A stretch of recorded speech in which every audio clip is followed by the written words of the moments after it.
Welcome to another episode of Mortgage Masterminds. I'm Richard Greaser, VP of Marketing at Sales Boomerang, and my guest is Rod Shuster, President at Journey Home Lending. Rod, great to have you on. Great to be here. Thanks for having me. Awesome. Well, look, I give a quick plug. If you haven't heard about Sales Boomerang before, Sales Boomerang notifies lenders the moment one of their borrowers needs a loan. Our lenders are killing it. 1 and 2 of the biggest lending companies in the U.S. use Sales Boomerang to know when their borrowers need a loan, like before their borrowers know they need a loan. So if you don't know more about us, go to Sales Boomerang, check us out. Recently, we just partnered with Mortgage Coach. We're paired at the hip now. It's like peanut butter and jelly. So, talk to us, schedule a strategy call. You'll learn more about Sales Boomerang and Mortgage Coach. Rod, let's jump into it. Tell me about how you started Journey, but start off by telling me about the name for Journey Home Lending, because that's fun. That's fun for everybody. Well, yeah, right. Journey Home Lending started kind of as a upper middle management guy at a mortgage company that was doing real well. Life was good, and they decided to get rid of the entire division. So I got some nice high up individuals who I respected very highly, and I still do today. One of them is no longer with us. He died of cancer, but the other one, I think the world of them. They came in, they said, "Hey, you can go home now on a Tuesday morning at 9:00." So I went home, tried to decide. Well, first you go to the eye doctor and get all your prescriptions filled, because you want to make sure you use your HSA account before that goes away and everything else. But then the next thing you do is you try to figure out what you want to do in the world. And I had a little mortgage broker shop before, so I thought, well, why don't I at least hang my shingle and do that again? And so I was coming up with some very creative capital style names, something this capital, that capital. And then I sat with my chief confidant and partner in crime, my wife, and she said, "Well, who was your favorite band in high school?" And I said, "Oh, REO Speedwagon." She said, "Well, that doesn't really work for the name of a mortgage company."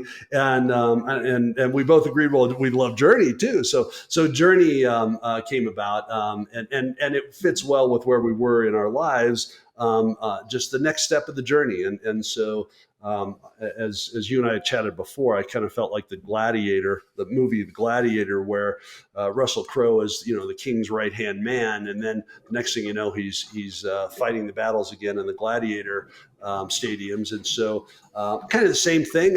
So I start my own little mortgage broker shop, and here I am, believe it or not, almost 4.5 years later, still doing the same thing, and it's great. My only employee was Rocco the Beagle, and he passed in December, and so it's just my wife and I now, and we're having a good time. It's kind of fun.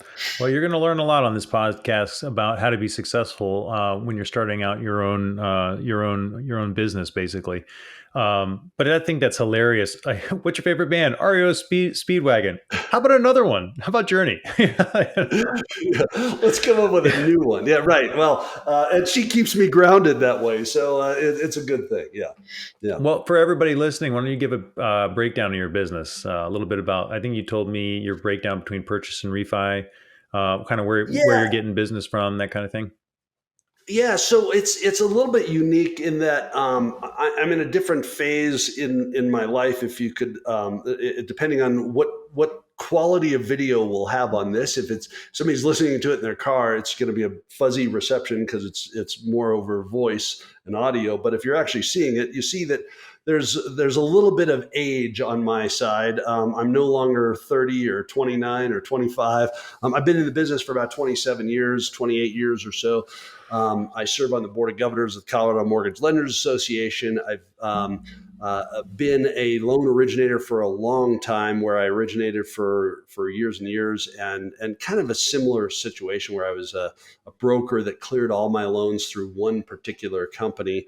And then the owner of that company started a sister company and asked me if I wanted to come run that. So I did. And so I was a president of a company, and then I went to be a vice president of another company, and then SVP of a Fortune 500 mortgage company, and then back to my own little shop. So I don't have the need and the desire to do huge production anymore, but I'm still a student of the game, and I enjoy and am passionate about a lot of this stuff. And what's nice is, and I know the question was an easy one. Hey, well, what percentage of your business? But it's a little bit different if your answer is, well, I'm not going after realtors, and I'm not going after certain channels. I'm not direct to consumer. Instead, I'm just kind of a little bit of everything. I'm kind of a Swiss Army knife where lots of people in the industry come to use me because they know who I am, and maybe they have a unique situation that their company can't do, or maybe they just don't want their company to see what they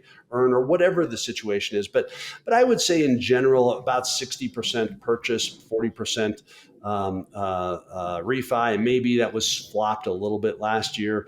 This year, it's a lot of purchase, but we still have some refis where somebody's pulling cash out because they're going to build something. Maybe there's a debt consolidation, and I'm a big fan of the mortgage coach tool, which helps us with some of those, so we can put those together. But that's probably a good starting point to say that's what I'm doing as the origination side.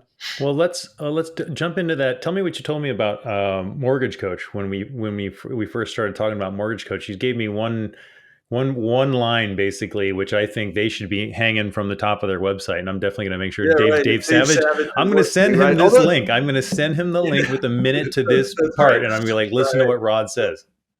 Right. So I've known Dave Savage for a long time. He's an old Colorado guy too. I don't think I knew him when he lived here, but I used Mortgage Coach way back when, and this is not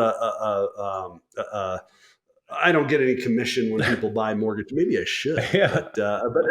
but at any rate, I used him back when I saw a guy. We'll plug him too. It's Mark Klein, and he was with Pacific Northwest Mortgage or Pacific Mortgage, something like that. He was out in Colorado speaking, and I think at the time he did, I don't know, 40 or 60 million a year or something. He was just a top producer, and that was kind of unheard of at the time.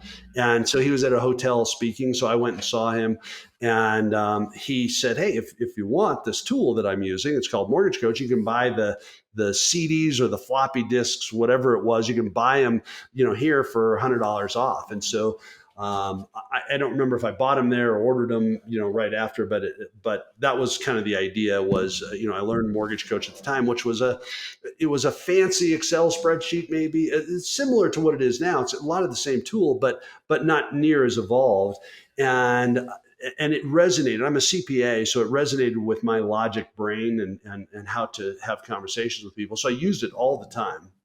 And then at each of the companies that we were at, we purchased Mortgage Coach on the enterprise version, and had fair adoption at best. Dave would probably tell you that too, that, sometimes, and back then it was hard. Everybody had their own way of doing things. So the fact that I'm there saying, no, you ought to use Mortgage Coach. But one of the things I always used to tell everybody was, give me Mortgage Coach and a telephone, and I'll be back on top in a short amount of time. And I didn't know exactly what that meant, but I just knew that I needed Mortgage Coach in order to be the professional and show people how they could better their position with different wealth building strategies, different ways of doing things. And the way to do that is with a tool, and that tool was Mortgage Coach. So I was a big fan. And so indeed, when I started on my own trying to select my tech stack, Mortgage Coach was, one of the first calls I made was to Dave and said, "Hey, how do I get this?" And he hooked me up with, somebody I started over again. And I know there's lots of people that get, you become brown belts and black belts and all that other fun stuff. I've got quite a few of them on there. I don't know how many I've done, but it's been a lot. I don't watch it like others do, but it's yeah, I'm a fan. Yeah, that's awesome. And obviously, it's helped you throughout your entire career, right? Closing loans and making a clear decision for the borrower, right? Yeah, a good partner for Sales Boomerang, no question. I know that there's that you guys took on a new partner together, and what I would say is that if anybody's starting out in this the mortgage business, ought to have a cadence of how they advise. It's not just selling, it's advising, right? And if you're just selling, then you probably get left in the way, in the way behind. I mean, I think one of Dave's things he always says is, what Amazon and Zillow can't do is be advisors, and that's so true, right? I mean, that's how I can do loans now. Whether I'm doing 3 loans in a month or 10 loans in a month or 15, it doesn't matter.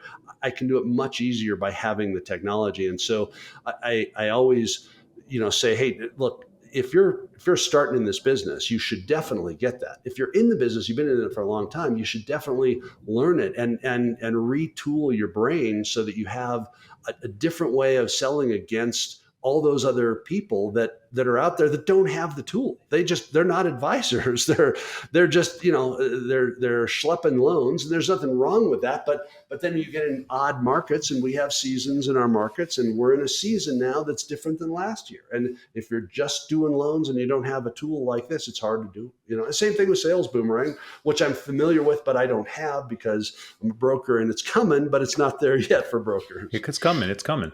So Yeah. tell me, just give me some examples of how you use Mortgage Coach in your day to day. Like, let's say I'm interested in doing a loan with you. It's a purchase. I have a home right now. I'm interested in doing another purchase, maybe selling this home and moving into that home. Tell me about at what point you're using the TCA, the total cost analysis. You just walk me through it. Yeah, well, so sure, absolutely, and there's a couple things that I do that I've kind of scaled down or scaled my process to a certain method, whatever works. By the way, yours, if you were in the loan business, would be different than mine in the loan business, would be different from somebody else's. But the general gist is I use technology in different ways to make sure we have a conversation with everybody that is controlled by me, but yet open enough that we can discuss everything that needs to be discussed. So what'll happen is somebody will call me, and I'll have them, or they'll reach out to me and they'll say, "Hey, I was referred by Richard." So I'll send them an email through my CRM just by clicking a button that says, "Hey, thanks for reaching out. Look forward to meeting you. Please click here, schedule time on my calendar." We'll do a Zoom style call where I can understand what it is they're trying to do. Let me ask them the questions. That's what's important to them. How long are they going to be in the house? What's the plans with the house? Are they trying to build wealth? Are they just trying to get a house? Have they thought about building wealth? Have they thought about where they'll be in 15 years? You happen to have twins that are younger. If they were, how old are your twins, by the way? Two and a half. 2.5. 2.5. Going So, on so then 21. my, yeah. So my brain goes to, well, in 16 years, they're in college.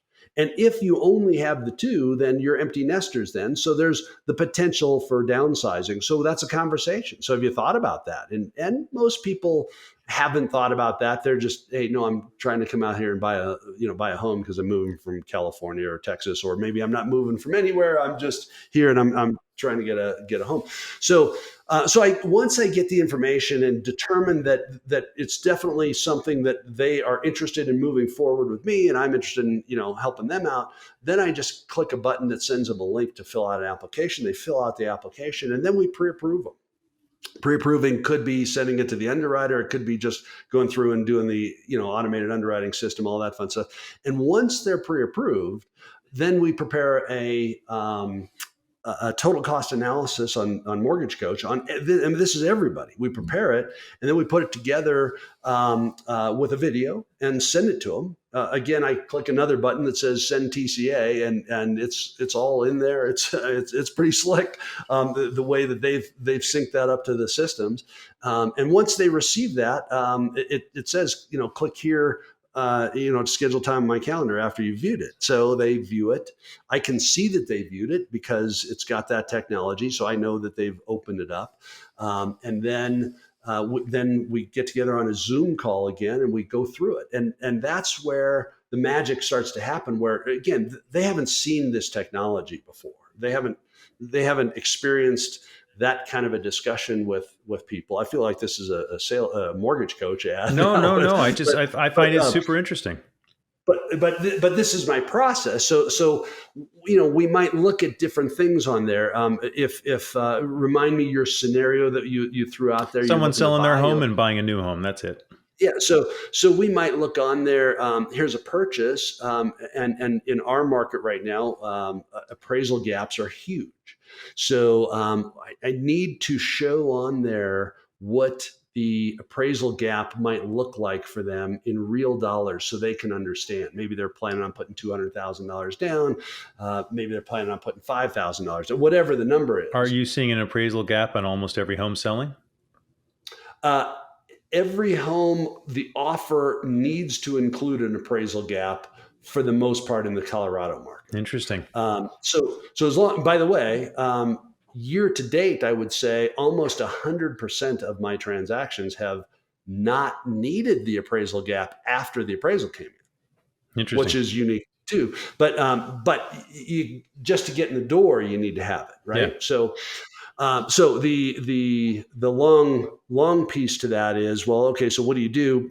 We show them, here's, let's say here's a $600,000 purchase with maybe 20% down.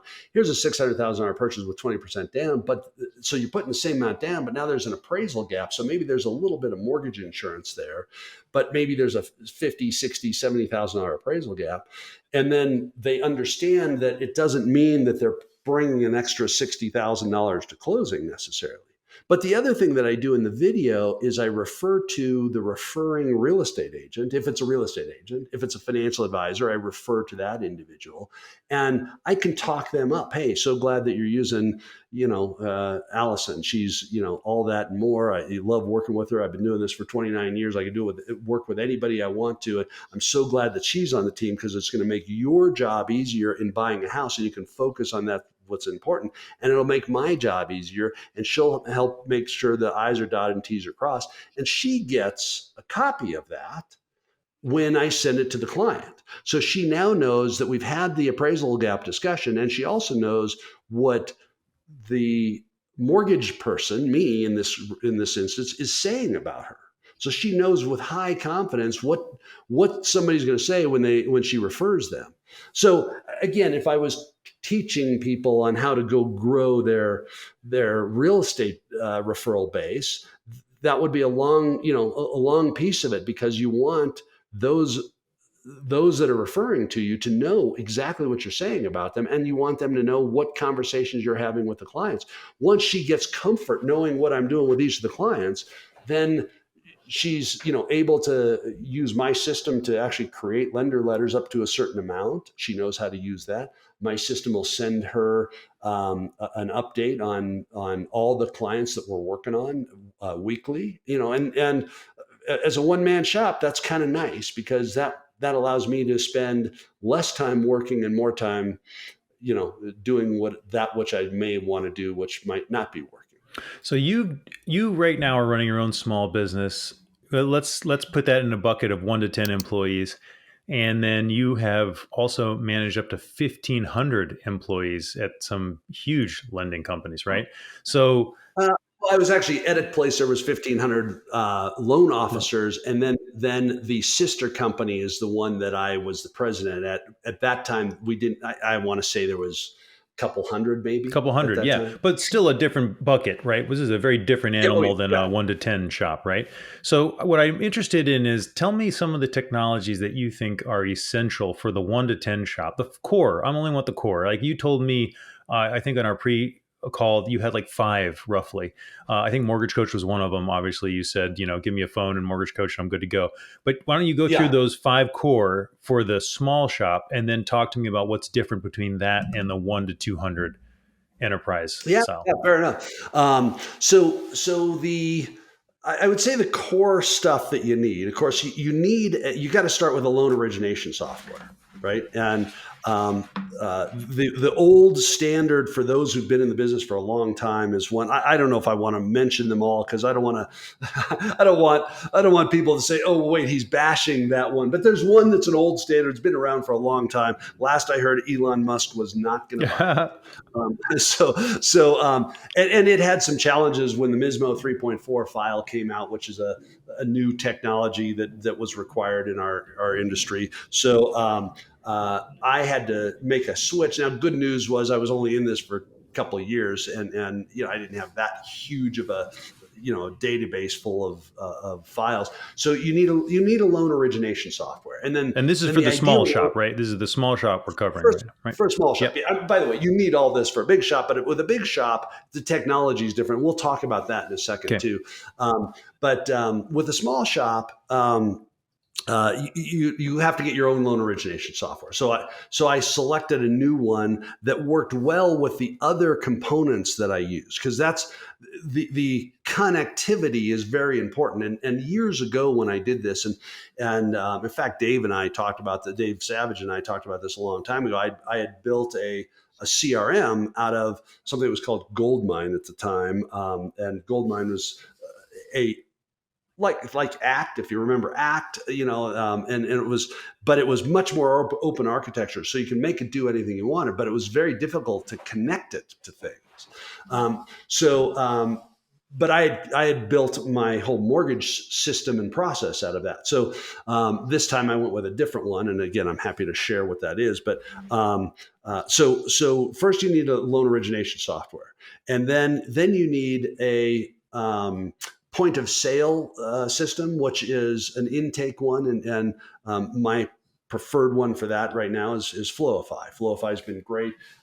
I've had nothing but success with the way that works. It's really smooth. You go to my website and you fill out my application. You're really going, when you click on the application, you're going to a Flowify application. You're filling that out. Flowify can also do some other things for me, which make it more automated and make my life easier, because I'm a big fan. I mean, again, you go back to what Amazon and Zillow can't do. They can't communicate to everybody all the time that which needs to be communicated. Because look, when you boil any of this down, any successful person relies on a team, some team, somehow, some way. That I'm not. Look, I'm not the best loan officer in the world. I never claim to be. I don't know as much as some of the technicians out there, but because of my team, I can do a nice dance, right, and look good, and therefore get nice reviews and everything. And so, same thing. You want your systems to make you more efficient and more accessible. So it can help me communicate with everybody. It can help me take the loan application, and then it syncs automatically with my loan origination software, which then automatically syncs with my CRM. That took a little bit of jostling, but not too much. And then the CRM can do certain things too, right? And by the way, I mean, you when you hear me talk, you think, wow, this guy's got it totally dialed in. I mean, look, you think of your iceberg, right? I mean, I'm using the very tip of the iceberg on this stuff, and it can go so much deeper if I really wanted it to. And I was just talking to a guy the other day, and I think he did, I don't know, 300 million or something last year. And I mean, his technology works. It's some of the same tech stack, but he's got it working, dialed in. I don't want to do that much right now. Yeah. Right. I'm good. But at any rate, so I've got Mortgage Coach, I've got Flowify, I've got the CRM, which is Jungo, by the way. I've got what am I missing? Of course, you need a product and pricing engine to determine what you're going to have for your loans, as far as what the pricing is going to be, and then something on the backside, which right now I have HomeBot, and again, like I said, would love to add Sales Boomerang, but we need that to be ready for the mortgage brokers before that can happen, because now the minimum is what, 10,000 records or something, and 5,000, actually, 5,000. 5,000, yeah, yeah. And most of us, I mean, by the way, if you've been doing this for a long time, you might have that.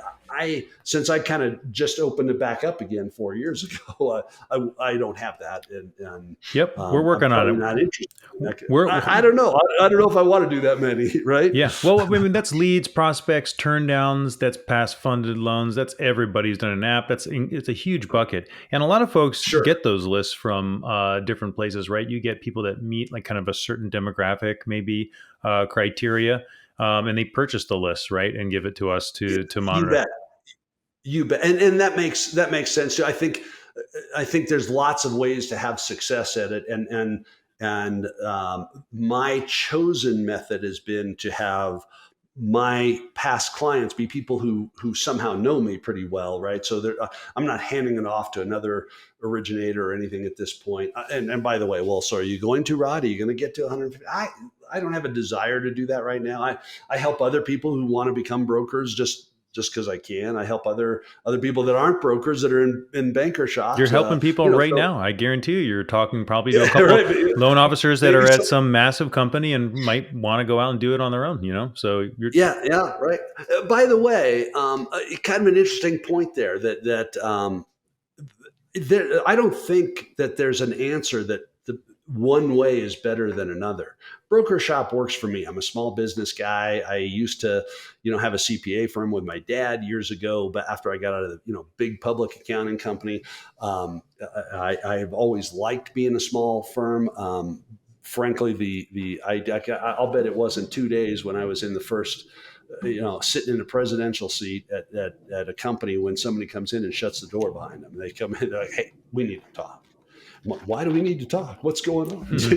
What am I missing? Oh, I'll tell you what, Sherry out there, well, she's a problem. She's going to be your biggest problem. I'm like, wait, why are you telling me this? why are you telling Um, Sherry?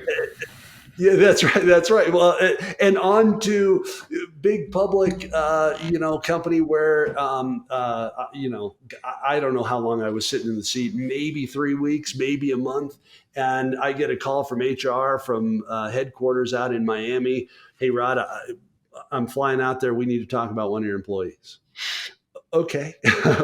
who knew that you could be the best mortgage person in the world, and the next thing you know, you're an HR savant because you need to figure out how to work through HR issues. Hmm. And by the way, I'm not making light of HR. There is absolutely a need and everything, but that wasn't my game. That's tough, right? But so at any rate, I'm trying to remember where I was going with the whole thing. Oh, I know. Yeah. So is a broker shop isn't for everybody, right? All that technology we just talked about and more. I mean, I'm looking at all my systems and everything else. I mean, there's a lot of stuff. I don't know what I pay on a monthly basis for my mortgage systems, but if you go work for a company, right, a mortgage bank shop, they've got all that for you. Hmm. And a good one ought to say, "Hey, we've got a top producer or several top producers, and you can go be like them and use the same technology they're using." Or you can go out and try and duplicate it on your own and flail around and do your own call reports and do your own accounting and your own payroll and all that stuff. A lot of people don't want to do that. They don't have the background and interest that I have in doing that. So it's not a one size fits all. Like, hey, everybody should come be the brokers. Come in, come one, come all. It's great. It's more of it's an opportunity for some, and it does exist. Brokers went down. They were up at 50, 60% of the transactions, I think, at one time before the big crash, dropped down to 5%.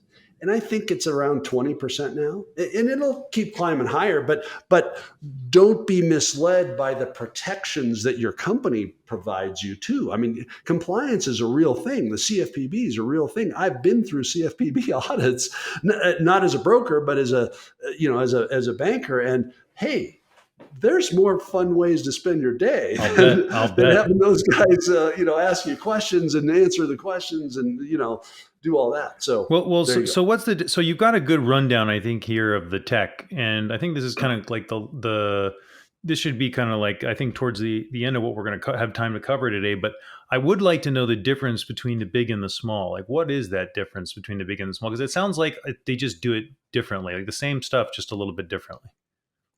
Yeah.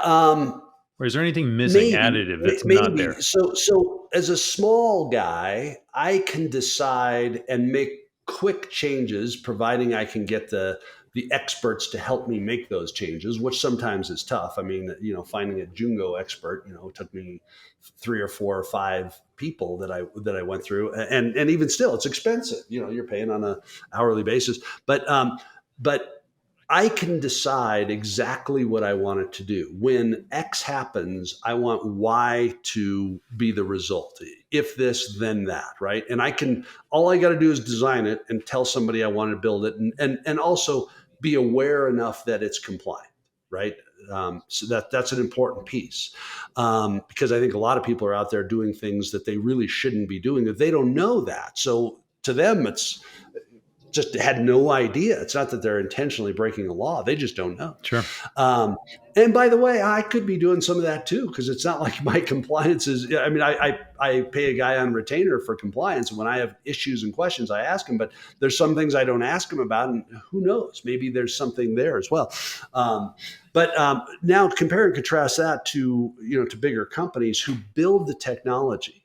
Sometimes the people building the technology are too far removed from the street to know how to build that technology.